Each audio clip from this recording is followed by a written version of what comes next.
Добрый вечер. В эфире информационный выпуск Амшик Шара. Я и мои коллеги расскажем вам о главных событиях дня и не только. Сегодня в выпуске. Аслан Бжания совершил рабочую поездку в Очамчирский и Ткварчалский районы.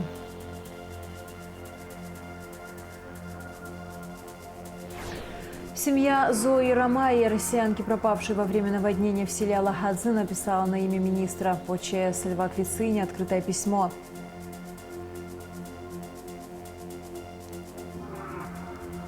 В Сухуми появились два смарт-аппарата, которые выдают порцию корма для животных, если опустить в них пластиковую бутылку.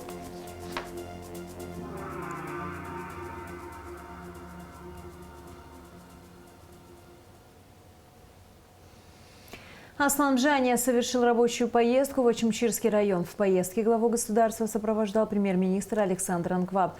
Перед совещанием с активом района Аслан Бжания ознакомился с ходом работ по освещению республиканской трассы Псоу-Ингур. Побывал на месте проведения русловыпрямительных работ на реке Кадор и проинспектировал работы по благоустройству набережной Очамчиры. Первый этап работ по освещению республиканской трассы на участке Сухум-Очамчира завершен. Установлено 600 опор от поста ДПС в селе Адзюбжа до села Лабра. Начальник УКС Тимур Агрба рассказал, что в рамках второго этапа также установлено порядка 300 опор от центра поселка Гулрыбш до начала села Адзюбжа. До 30 сентября все работы будут завершены. И дальше уже от Лабры в сторону Очамчиры, как вы и давали нам поручение. Вообще мы планировали до Ткварчальского поворота, но вот за счет экономии нам удалось еще приобрести 109 опор, и мы до железнодорожного переезда в город Очамчира тоже будем освещение делать. Это в рамках сметной стоимости, но вне планов, как у нас получилось сэкономить. Далее Аслан Бжания осмотрел ход русловыправительных работ на реке Кадор, которые ведутся уже около 3 месяцев. Протяженность участка более 2 километров, ширина 200 метров. Из-за выхода реки Кадор из берегов постоянно подтапливает ближайшие села, и это наносит колоссальный ущерб местным жителям.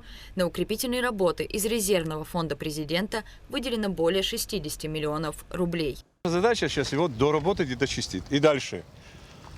Вот на той стороне, видите, бугор? Вон там, вот это 1,5 километра. Это старая дамба. Как она должна идти? В самом деле, это его пойма реки. Она заполнила эту пойму реки и ушла туда. Наша задача сейчас его вернуть сюда и создать береговую линию. Следующей точкой осмотра стала набережная Очамчиры. В части набережной уже уложили тротуарную плитку на площади около 3000 квадратных метров на сумму более 5 миллионов рублей. Сейчас идет укладка брусчатки от площади Конституции в сторону отеля «Черноморская жемчужина». Высажены туи, установлены лавочки, урны, фонтан с питьевой водой, скульптуры, проведено освещение. Также на набережной обустроена спортплощадка. Работы были начаты в начале апреля. Сметная стоимость проекта почти 2 миллиона рублей. Средства выделены из местного бюджета. Глава района Беслан Бигвава также показал президенту отремонтированный стадион. Затем состоялось совещание с активом района, в котором приняли участие премьер-министр Александр Анкваб, руководитель администрации президента Джонсух Нанба, министр внутренних дел Роберт Киут и общественность города.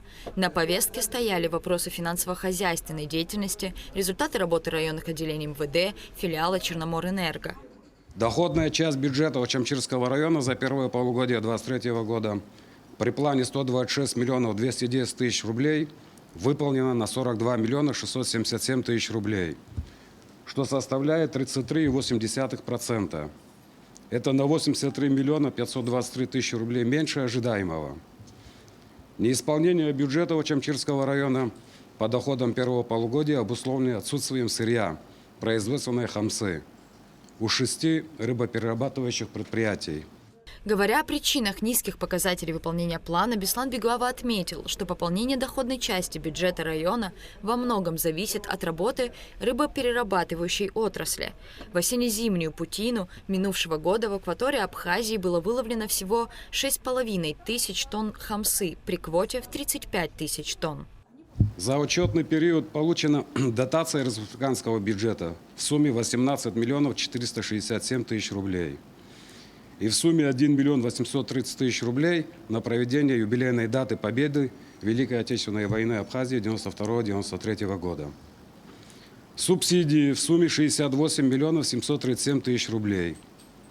На выплату заработной платы работникам образования, здравоохранения и культуры финансовая помощь из средств резервного фонда президента 1 миллион 150 тысяч рублей. Аслан Бжанев, заслушав отчет, задал ряд вопросов о формировании бюджета района и частном бизнесе. Объект в Тамышах, Золотое Руно. Сколько человек там работает? Там, вот по моим данным, сегодня там работает 68 человек. В основном это все местное население, которое там работает. Заработная плата рабочих составляет в среднем 32 тысячи рублей. Вот пример занятости, правильно, да? Да. Это только те, которые работают на самом объекте. Какое-то количество людей тоже привязаны к этому Привязаны объекту. таксисты, кафе пооткрывали, домашняя кухня вокруг. Понятно. Плюс люди проводят. Также сейчас новый объект, Черноморская жемчужина. Сколько человек там планируется? Там, по-моему, не все еще Планируется работают. больше 100, но у них пока загруженность неполная. Вот на сегодняшний день 50 человек работает. Тоже в основном все это местные жители. Президент подчеркнул, что главной задачей всей совместной работы – увеличение числа рабочих мест и экономически активных граждан. И наша с вами задача сделать так, чтобы экономически активное население, количество активного населения экономически росло. Вот не было рыбы, одна отрасль, значит провал такой. Надо развивать другие отрасли. Для этого есть и люди, и территория есть. По этому поводу у нас идет большая дискуссия. Была предложена программа развития туризма как ключевой отрасли нашей экономики. Туризм является ключевой отраслью на самом деле. И его надо развивать. Это нам понятно и по духу близкое направление деятельности.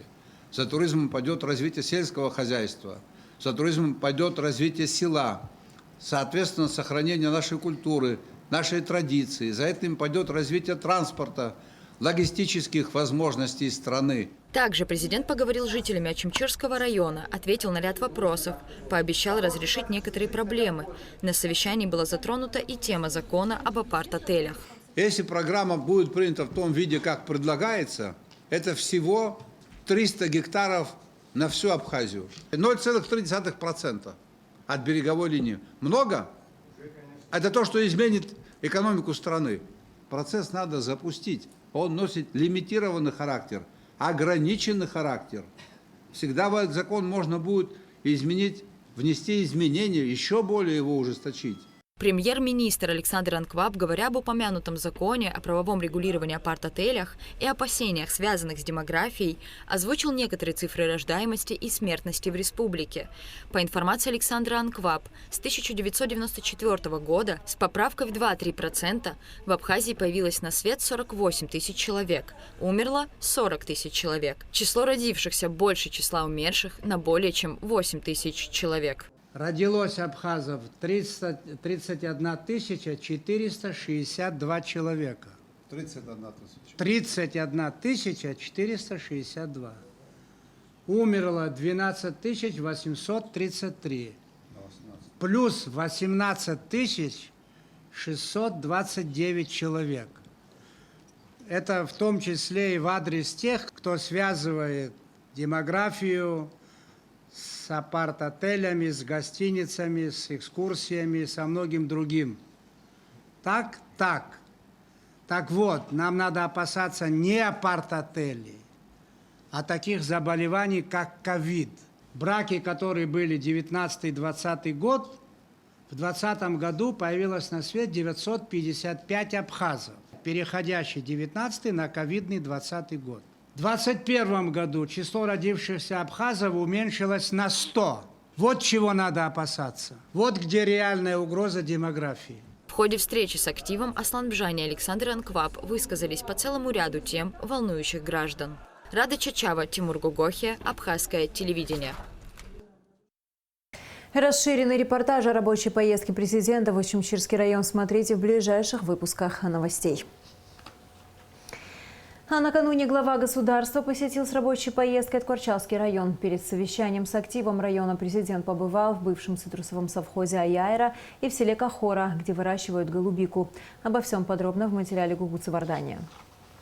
В советское время в бывшем совхозе Аяйра в селе Кохора росли различные сорта цитрусовых, которые славились отборными и вкусными мандаринами и апельсинами. Однако спустя годы территория практически превратилась в лес. В 2022 году предприниматель София Бигвава начала возрождать на этой земле цитрусовую культуру, взяв в аренду у государства сроком на 25 лет 300 гектаров. Сегодня здесь высажено до 10 тысяч корней цитрусовых. К тому же, по словам предпринимателя, саженцы, которые планируется высадить в следующем году, не будут где-то закупаться. Их возьмут уже с собственного сада. Мы сами их выращиваем, и в будущем можно сделать такой парник, и здесь можно будет приобрести даже кому-то, кто захочет, лучший качественный мандарин, саженцы, да, питомник. Вот 10 тысяч корней мы там высадили, они сейчас вот такие маленькие. 10 тысяч корней? Да, трифулята, на который потом насаживается уже. А когда вы их посадили? Мы в апреле посадили этого года. Потому что мы их закупили у местных жителей саженцы, уже двухлетники. Вот, и посадили сейчас несколько видов мандарин и лимонов. На 300 гектарах посадят мандарины, апельсины и лимоны. Уже высажены карликовые мандарины. Ждут своей очереди апельсины, для которых сейчас подготавливается почва. С одного дерева карликового мандарина можно получить до 10 килограммов урожая, отметила София Бигвава. Планируется посадить и фихуа. Далее президент направился в бывший совхоз Кохора, который также в советское время славился своими культурами. С 2019 года Илана Джопова выращивает здесь голубику. Выращивание данной культуры – это кропотливый труд, и он дал свои результаты. Сегодня кохорская голубика реализуется не только на абхазском рынке, но и успешно на российском. В зависимости от сорта цены на голубику разные – от 350 до 700 рублей за килограмм. Если себестоимость закладывать, на сколько лет вы так это? Себестоимость вместе со сбором, с уходом, он обходится в 370 рублей один корень. 1 килограмм? Один. Я как один корень считаю, Александр Георгиевич. Один Я корень. считаю А сколько его корень дает килограммов? Ну, в этом году некоторые 3. 2 килограмма дали, Ну, некоторые если даже 3 2, дали, кто-то 180 рублей на 1 килограмм. Да, Хозяйство освобождено от экспортных пошлин и от НДС. Платится только налог с заработной платы и аренда земли. Урожай голубики в прошлом году составил 7 тонн, в этом году 14. По словам Иланы Джопова, планировали вырастить до 35 тонн ягод, но помешали погодные условия. Во время сбора голубики на плантации в день работают до 160 человек, все местные жители. Сбор голубики начинается в мае и продолжается до середины июля. В бюджет Кварчалского района за первое полугодие поступило 106,4 миллионов рублей. Собственные доходы составили 16,9 миллионов рублей. Остальные средства – это дотации из республиканского бюджета. Расходы за отчетный период составили 107,6 миллионов рублей. Из них 87 миллионов рублей на выплату заработной платы. План поступления налоговых платежей в Ткварчалском районе выполнен на 111%. В первом полугодии в районе было проведено немало мероприятий в различных сферах. В частности, велись работы по реконструкции Ткварчалского районного рынка. В настоящее время возникла необходимость в дополнительных видах работы. После их финансирования работа будет продолжена. Проведена реконструкция центрального городского парка, оборудована детская площадка и установлены теннисные столы. Сметная стоимость этих мероприятий – 15 миллионов рублей. Меняют тротуарную плитку и по улице Шавгенова. Сметная стоимость этих работ – 2 миллиона 600 тысяч рублей. Завершены работы по замене кровли жилого многоквартирного дома по улице Горького. Установлена детская площадка по улице Очемчирская. На ликвидацию последствий стихийных бедствий израсходовано порядка 300 тысяч рублей. В первом полугодии была оказана материальная помощь по заявлениям 30 гражданам на сумму 465 тысяч рублей. Недавно Ткварчалский район был внесен в список туристических маршрутов Абхазии. Район с каждым годом набирает все большую популярность среди туристов. Силами местных предпринимателей открываются новые объекты, способствующие повышению уровня обслуживания гостей. Ремонт автодороги к поселку Акармара значительно увеличит поток туристов в Ткварчалский район, подчеркнул Исидор Дочия. Сметная стоимость ремонта дороги составила 140 миллионов рублей. Подготовка к ремонту автодороги уже началась. Одной из основных проблем остается нехватка рабочих мест. Решение данной проблемы связано с Кварчалским угольным месторождением, подчеркнул глава района. В настоящее время ведутся проектно-изыскательные работы с российско-турецкими партнерами. Скоро команда инженеров и геологов из Российской Федерации начнет буровые работы. К концу августа будет доставлено оборудование во все угольные терминалы. Данный проект предполагает открыть около 1000 рабочих мест. А также надеемся, что строительство апартаментов в Республике Абхазия не обойдет и наш город, что будет способствовать увеличению населения. Мы, в свою очередь, целиком и полностью поддерживаем данный проект.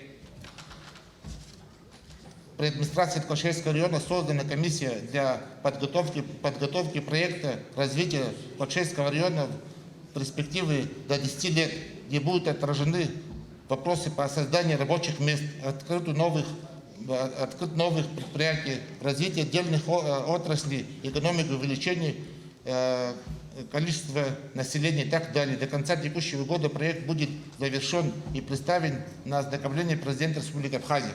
В первом полугодии в Ткварчалском районе сумма начислений за потребленную электроэнергию составила более 82 миллионов рублей. Из них выплачено всего 8,5 миллионов. 300 с хвостиком физических лиц и небольшая часть льготников.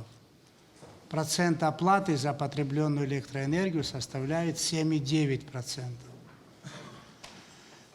В 2012 году было 3412 потребителей физических лиц. Процент оплаты был лучший в республике, в стране. 68,3%.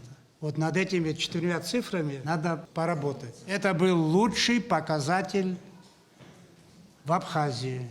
Такие же были показатели потом 2013 года. Сегодняшняя ситуация, к сожалению, Аслан Георгиевич, такая. Из нее мы выйти можем только совместными усилиями.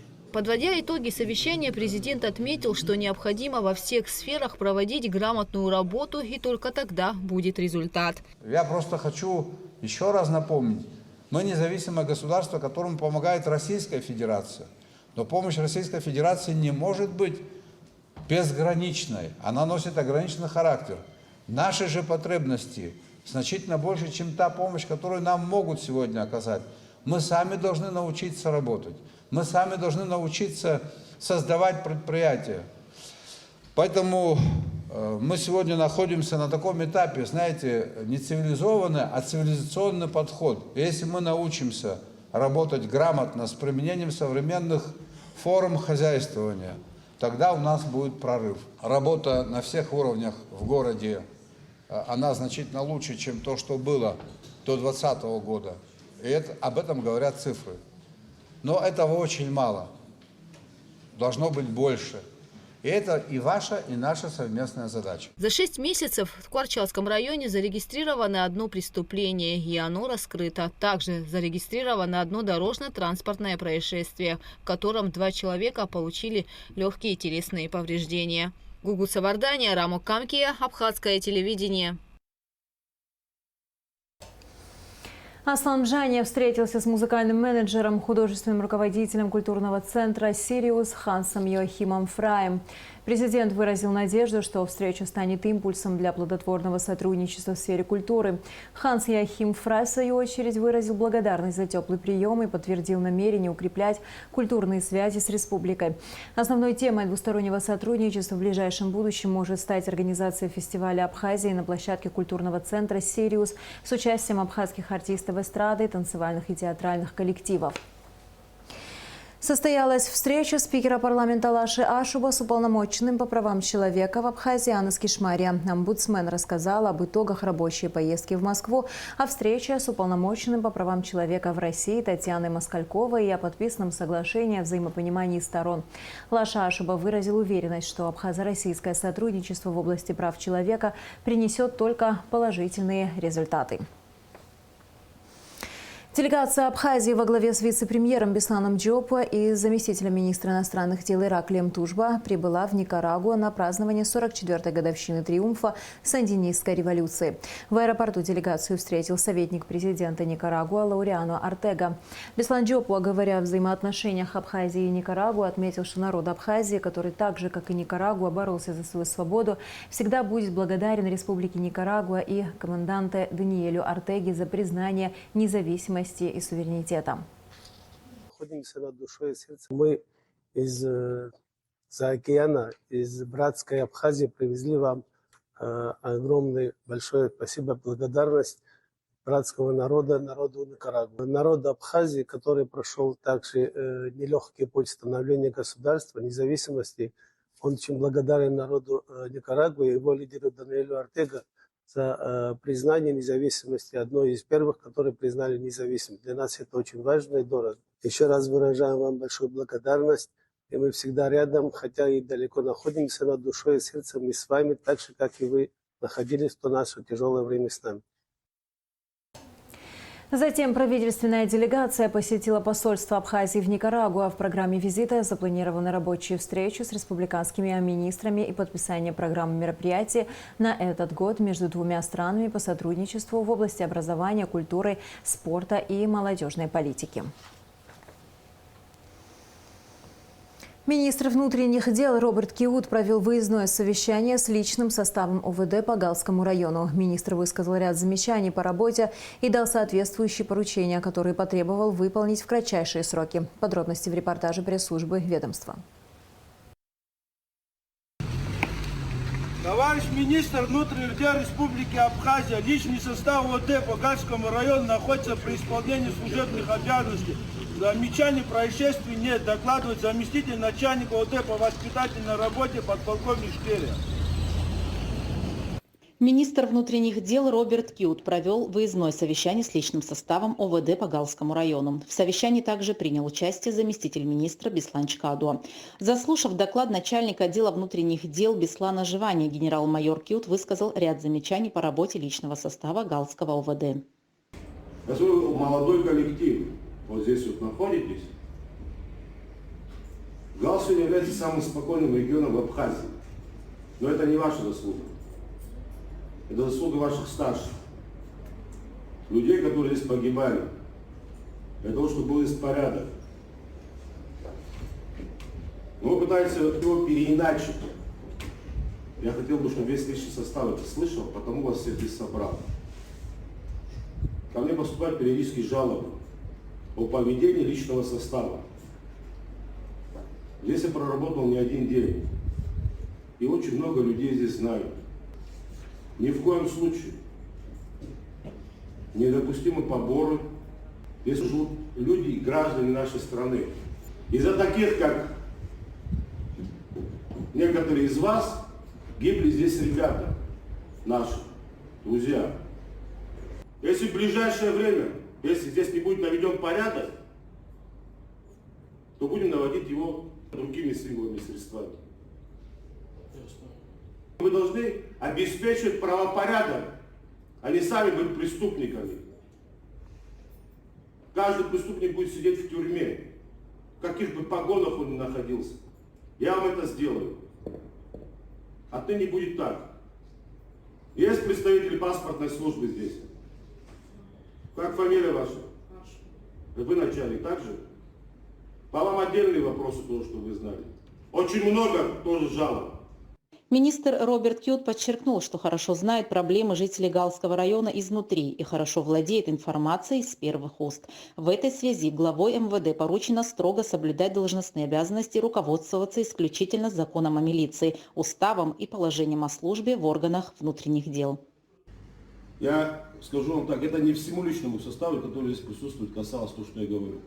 Те, за которых я говорю, они знают себя очень даже хорошо. Надеюсь, что такого рода у нас беседы больше не будет. Что мы приведем в порядок самих себя в первую очередь, научимся работать и помогать нашим гражданам, выполнять свои непосредственно служебные обязанности. Я очень хотел бы, чтобы так было. В противном случае будет по-другому.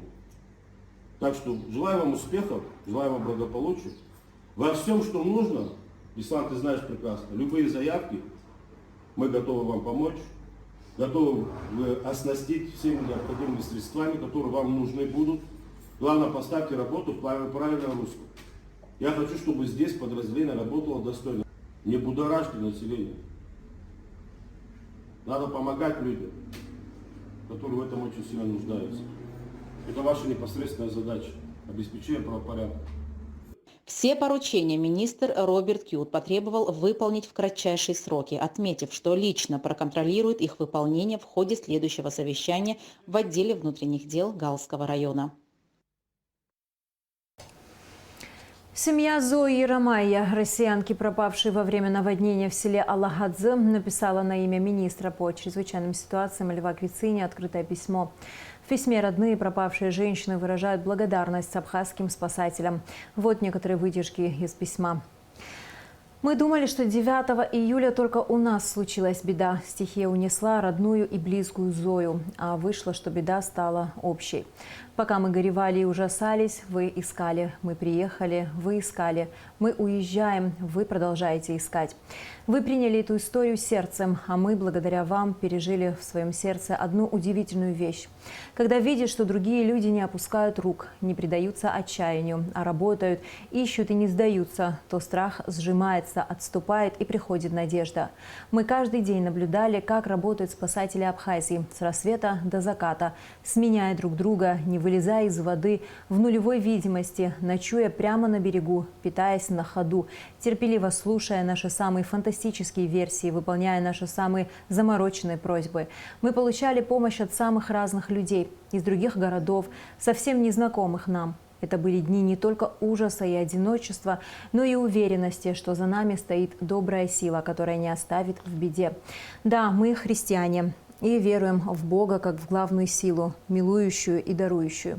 Но после Бога первыми на этом пути были вы, люди Абхазии, говорится в письме. Зою Ромайя унесло течением реки Бзыбь во время наводнения в селе Алагадзе. К сожалению, ее пока не нашли. У женщины осталось 7 детей. К другим новостям. Кража из автомобиля, имевшая место в городе Новый Афон, оперативно раскрыта сотрудниками уголовного розыска. Подозреваемый задержан. Похищенное имущество изъято. Далее в выпуске оперативная съемка пресс-службы МВД. Кража из автомобиля, имевшая место в городе Новый Афон, оперативно раскрыта сотрудниками УУР МВД совместно с сотрудниками уголовного розыска и оперативным составом Новоафонского отделения милиции отдела внутренних дел по Гудаутскому району. Задержан подозреваемый. Задержанный, представьтесь, пожалуйста. Геворкян Артур Артурович. В связи с чем вы задержаны? В связи с кражей. Сломал окно в автомобиле. Где это имело место? В городе Афон. Что вы именно похитили? Там один рюкзак и сумка была. При досмотре сумки вытащил телефон, и лежал там паспорт и военный билет. Документы, в смысле? Да. В ходе этого всего я уезжал по дороге в село Ишери, по дороге в кусты выбросил сумки. Похищенное имущество, что у вас присутствует при себе? Похищенное имущество. В результате проведения оперативно-розыскных и следственно-оперативных мероприятий похищенное имущество изъято. В отношении гражданина Геворкян по признакам преступления, предусмотренного частью 3 статьей 155 Уголовного кодекса, возбуждено уголовное дело. Расследование проводит следственная группа отдела внутренних дел по Гудаутскому району. Специалисты Абхазской железной дороги продолжают работы по благоустройству Сухумского железнодорожного вокзала. Центральное здание очищают от растительности и плесени. В оконных проемах будут установлены так называемые фальшивые окна. Вокруг планируют высадить зеленые насаждения. Какие еще работы проводятся и когда они будут завершены, узнавала Алика Трапш. Работы по расчистке Сухумского железнодорожного вокзала и прилегающей к ней территории продолжаются уже 2-й месяц. В настоящее время правую часть здания вокзала уже очистили от растительности, плесени и грибка. На оконных проемах установят фальш-окна в 3D-формате с имитацией старых проемов. Центральную часть здания также отмыли. Приступили к покраске железных обрамлений. Чуть позже их остеклят. На центральных порталах установят массивные алюминиевые двери. Перешли на левую часть здания вокзала для того, чтобы отмыть, все это привести в порядок. Через пару дней приступим к реставрации балясиных частей, то есть нижней части вокзала, верхней части вокзала. То, что возможно будет привести в порядок, мы будем стараться привести в порядок, покрасить. Но нужно отметить тот факт, что само здание, как вы видите, полностью состоит из природного камня, который на протяжении 30 лет пришел в очень такое грязное состояние, и вымывать его очень тяжело. Параллельно с этим всякого рода препятствия, то есть последние события, которые прошли, мы вплотную связаны с водой, да, то есть последние события, которые прошлись по Абхазии, нас на несколько дней, фактически там дней на 5 просто отрезали от работы, потому что невозможно было проводить работу. Параллельно проведены работы по монтажу фальшобрамления здания Дома культуры Абхазской железной дороги. Оконные проемы закрыли с имитацией старых окон. Планируется также закрыть бывшее здание управления АЖД. Кроме того, реставрационные работы проводят и на столичных эстакадах. Их отмывают, красят, приводят в надлежащий вид. Также Абхазская железная дорога проводит восстановительные работы на грузовом дворе, где зачастую проводится выгрузка материалов, и строительных материалов, и общих материалов питания.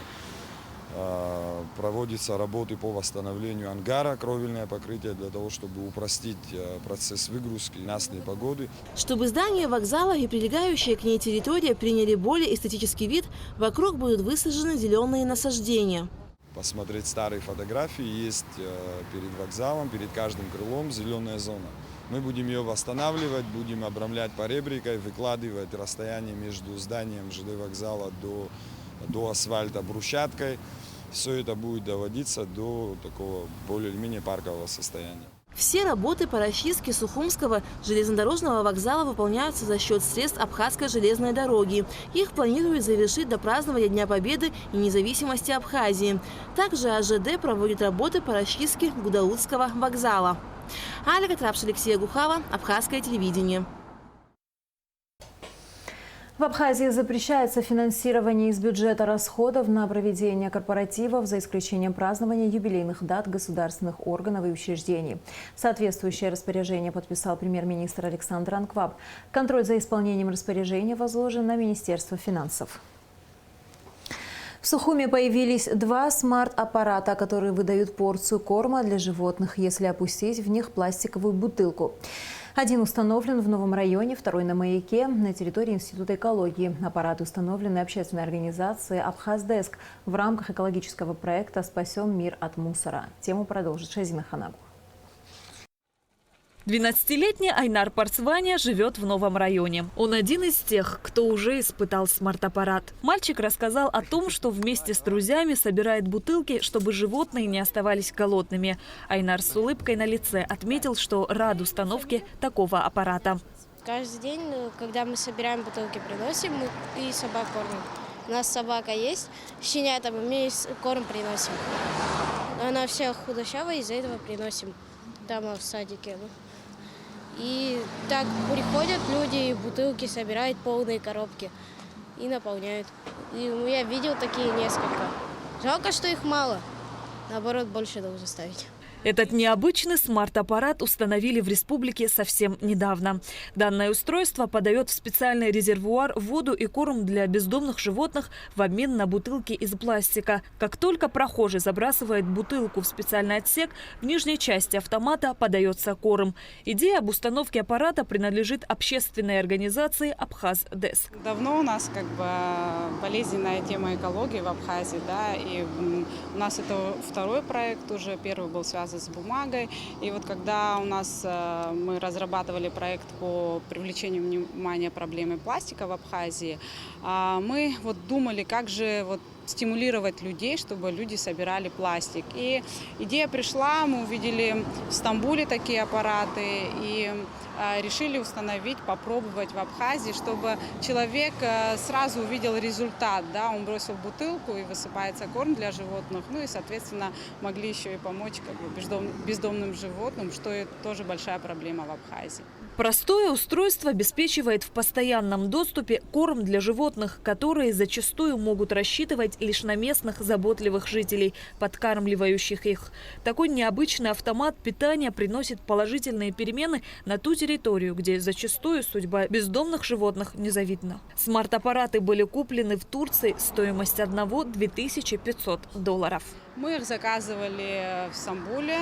Там вот компания Pugidon, которая производит эти аппараты. Как вы видите, по индивидуальному дизайну. То есть аппарат, даже когда вы бросаете пластиковую бутылку, он на абхазском благодарит вас. Мы изначально приблизительно посчитали, заложили корм в проект. Конечно же, мы закупили корм.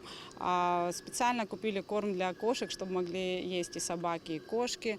То есть процесс такой, что мы приезжаем, так получилось, что каждый день, потому что не ожидали, что будет такой спрос. Освобождаем аппарат, то есть забираем бутылки, смотрим, есть корм, нету, наполняем. Обслуживание чудо-автоматов полностью ложится на плечи работников Абхаздеска. Они ежедневно подливают воду, подсыпают корм, следят за техническим состоянием агрегата и собирают бутылки, опущенные в аппарат. Собранный пластик отправляется в пункт приема вторсырья компании «Экоапсна», а затем вывозится на переработку. Автоматы не только избавляют животных от голода, но и позволяют каждому вложить лепту в заботу о природе. Вы знаете, очень большой спрос. То есть люди с других городов просят установить такие аппараты даже там. И, наверное, одну картину расскажу. Когда в очередной раз приехала забирать пластиковые бутылки, я наблюдаю такую картину, как несколько детей бегут с бездомной собакой и с бутылками в руках, чтобы ее накормить. То есть вот эта картина, наверное, к которой мы стремимся, да, все, чтобы собирать пластик, не было мусора, еще и кормить, помогать нашим братьям меньше. Таким образом, гражданские активисты надеются сформировать традицию проявления сострадания к бездомным животным и поддержать идею раздельного сбора мусора и переработки отходов. Представители общественной организации «Абхаздеск» благодарят представителей местных администраций за содействие в установке аппаратов. Проект «Спасем мир от мусора» осуществляется при поддержке программы развития ООН и Шведского агентства по международному развитию. Шазина Ханагуа, Раму Камки, Абхазское телевидение. Абхазский государственный университет объявляет дополнительный прием документов от абитуриентов по следующим специальностям: математика, физика, биология, лесное хозяйство, русская филология, теория перевода и межкультурная коммуникация, агроинженерия, профиль технические системы в агробизнесе. Прием документов с 18 по 27 июля включительно, ежедневно с 10 до 16 часов. Дополнительную информацию можно получить в приемной комиссии АГУ по телефону 223 10 22 или на официальном сайте университета. И в завершении выпуска о погоде.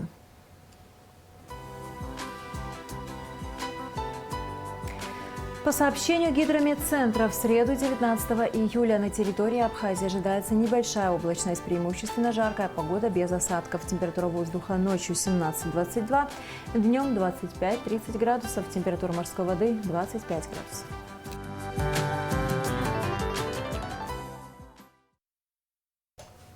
На этом наш выпуск завершен. До скорых встреч в эфире.